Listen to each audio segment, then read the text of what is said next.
Sir market open થઈ ગયા છે, તમારા સ્ટોક સ્પેસિફિક રિકમેન્ડેશન જાણી લઈએ. કયા સ્ટોક છે કે જ્યાં તમે આજે ફોકસ કરવાની સલાહ આપશો સર? ઓકે, આપણે રિકમેન્ડેશન તો દોનો સાઈડ મારું હોય છે, હંમેશા બાય અને સેલ બંને સાઈડ.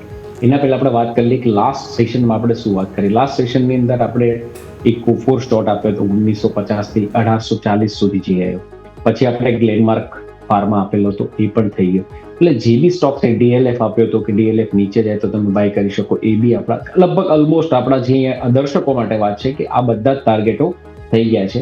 પણ એ આપણે થઈ ગયા એની વાત એટલા માટે કરીએ છીએ કે આપણું પરફોર્મન્સ શું હતું, આપણે શું સજેસ્ટ કર્યું હતું, તમે શું જોયું અને થઈ ગયું હોય એનું કોઈ માર્કેટમાં હોતું બી નથી. હવે આપણે નવું શું કરી શકીએ એની વાત કરીએ. આજ માટે અહીંથી જો બાઇંગ સાઇડ ટ્રેડ જોવામાં આવે તો બાઇંગ સાઇડ મને એવું લાગી રહ્યું છે કે અહીંથી બાઇંગ સાઇડ એક જે ગવર્મેન્ટ બેંક છે કેનરા બેંક.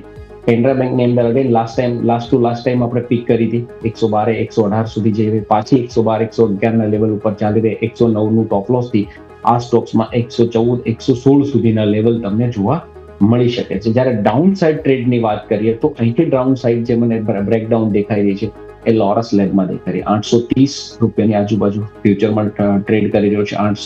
838.40 8 થી 10 પોઈન્ટનો એક ટોપ લોસ પ્લેસ કરીને નીચેમાં 815 અને 802 સુધીના અહીંયા લેવલ આવી શકે છે. આ બે બાયસેલ ડેરિવેટિવ્સના હતા. હવે વાત કરીએ આપણે ડિલિવરીની. તો ડિલિવરીની અંદર એક અનંતરાજ કરીને સ્ટોક છે જે રિયલ એસ્ટેટ કાઉન્ટર છે. કરીબન 580 ની આજુબાજુ સ્ટોક ટ્રેડ કરી રહ્યો છે. સ્ટોક્સની અંદર જો તો 530 540 મેજર સપોર્ટ છે. એ સપોર્ટને આપણે ટોપ લોસ સમજીને અપર સાઈડ यहाँ પર 640 670 સુધીના લેવલ અહીંયા જોવા મળી શકે. પણ ઇટ્સ નોટ ડેરિવેટિવ્સ, આ એક ડિલિવરી બેઝ સ્ટોક છે. તો આ ત્રણ મારી પીક છે. એક ડિલિવરી બેઝ છે, એક ફ્યુચરમાં સેલ, એક ફ્યુચરમાં બાય.